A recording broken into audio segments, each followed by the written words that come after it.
Welcome. In front of me is the CMF Phone 1 made by Nothing, and today I'll go over unboxing along with a quick look at the brand new budget king, I would say, from Nothing. So anyway, I just pop it open. Now when I say budget, I probably more should be referring to like low-end mid-range shelf of devices, as this isn't necessarily budget phone. It does come out at the price tag of about 199 pounds, or looks like $289. So it's very affordable, but it's not really a budget phone. Packaging wise, pretty nicely packaged, better than most premium phones come packaged nowadays.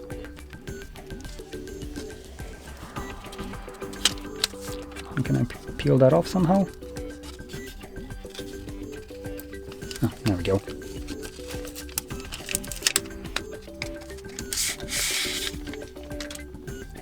So here is our device.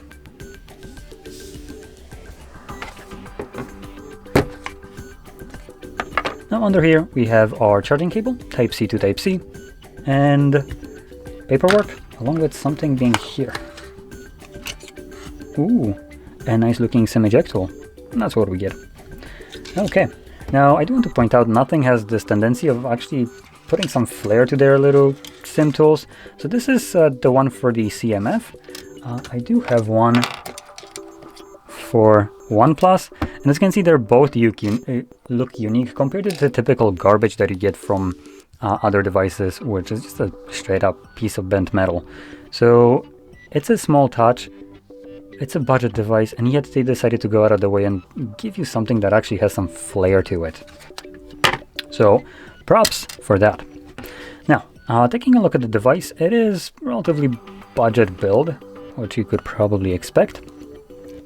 But the thing that actually shines and stands out about this device is the build quality, or the maybe not build quality, but the possibilities it can do. So the back right here has screws, and that's for a reason, because you can swap these out. You can swap out this somehow unscrews, there we go. So you can unscrew this. You have basically several different things that you can do with it, accessories to attach to it. And for instance, one of the neat things is this device doesn't come with any kind of like MagSafe or anything like that, but if you want, you can just kind of pop one on here by having some third-party back that comes with it. Now obviously this doesn't have any kind of MagSafe or wireless charging for MagSafe capability, at least in that aspect, but it does have obviously features for MagSafe that would bring features for MagSafe, like for instance the magnetically attached wallets and stuff like that. So again, just adds things that you might not need, but it's nice to have if you ever do. Now, taking a look at the home screen, or maybe not home screen, but the setup, right here we can hopefully find a widescreen so we can see the bezels. So I'm going to go to a quick setup right here just so we can see the home screen, which again, it's made by Nothing, so it does have some additional flares to it while still trying to be as stock of an Android as possible. That is really good. Now, I think it's accessing home screen. No, not yet. Choose your visual style. Guess I'm gonna go for the Nothing style. And there we go. So opening up settings, let's go. I'm going into the display. Turning off dark theme. We can now see the bezels. Now they're not the smallest, but they're also nothing like insanely out of the ordinary. Let's be honest, premium phones like the Samsung Xperias come with way bigger bezels than what you get right here, specifically top and bottom. So this is already pretty darn good. Okay, so talking about the display in more depth, this is again no slouch here. AMOLED display, 120 Hz refresh rate, and a peak brightness of whopping 2000 nits. That's what more flagship devices have. Pretty sweet.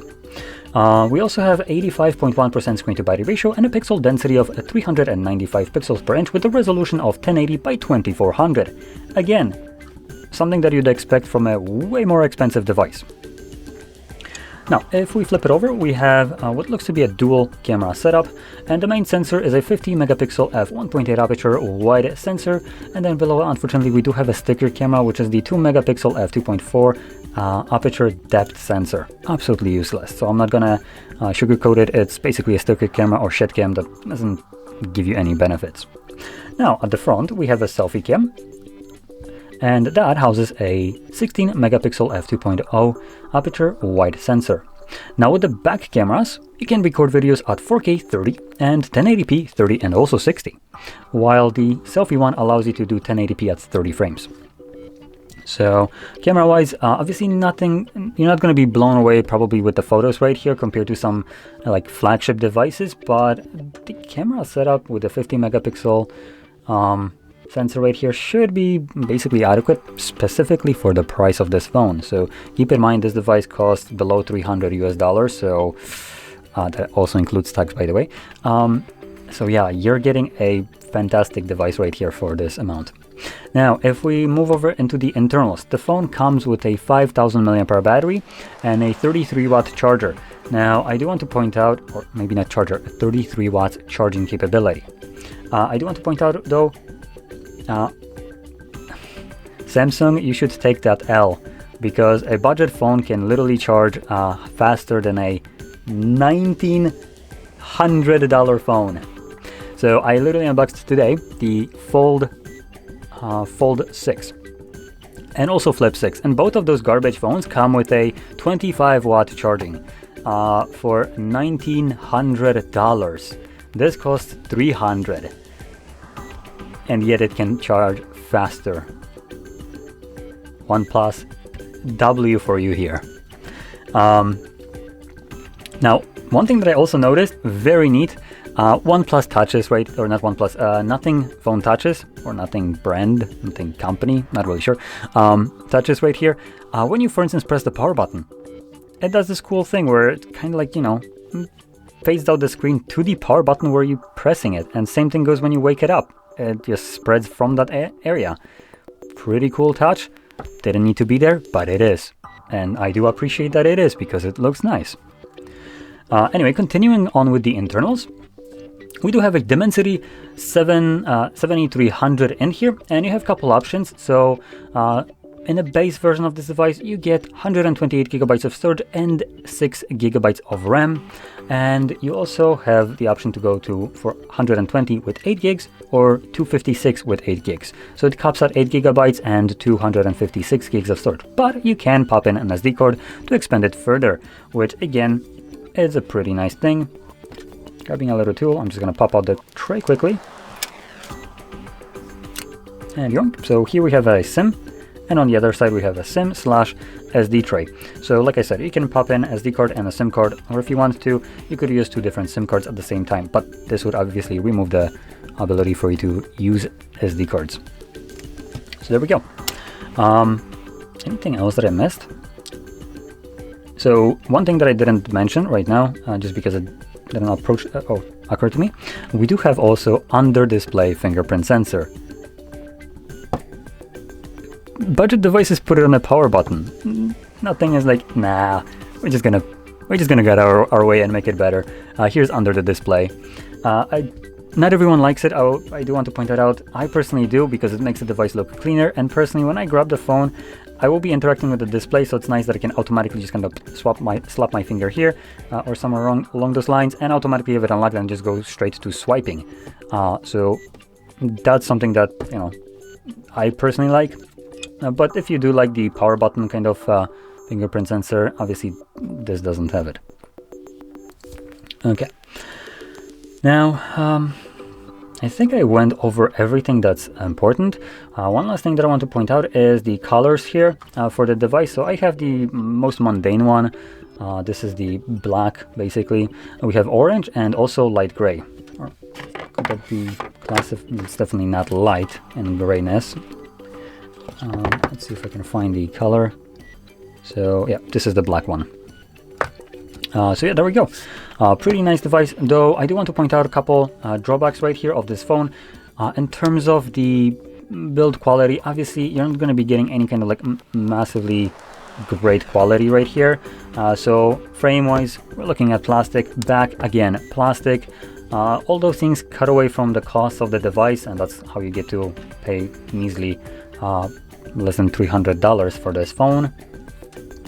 So it obviously it might not feel super premium, but then you can be sure it's going to be running like a premium phone, as it does have enough power from the processor and a just fantastic display right here for this. Like I mentioned, this is an AMOLED display with 120 Hz refresh rate. So yeah, even Sony's can't put a high refresh rate display on a $500 device, because all in the name of profit, but nothing, again, under display, high refresh rate, AMOLED. Also, I do want to point that out. That might not be important to a lot of people, but for some, this will be also very great. You can take this apart and replace the battery if you wanted to. You don't lose warranty for doing so. Like, every manufacturer should be doing that. So yeah, this is like one of the better devices that has come out in a long time, as it does allow you for just upgradability, customization, which is also an interesting thing that no device ever needed to do or thought about it. So yeah, you can customize this phone because of the removable bag, the screw thingy things, and yeah, pretty neat.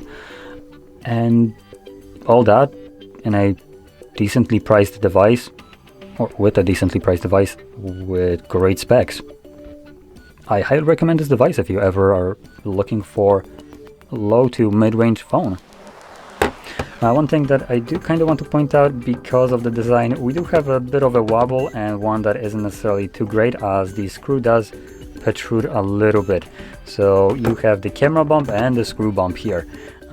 You can remove it, as it by default serves no purpose.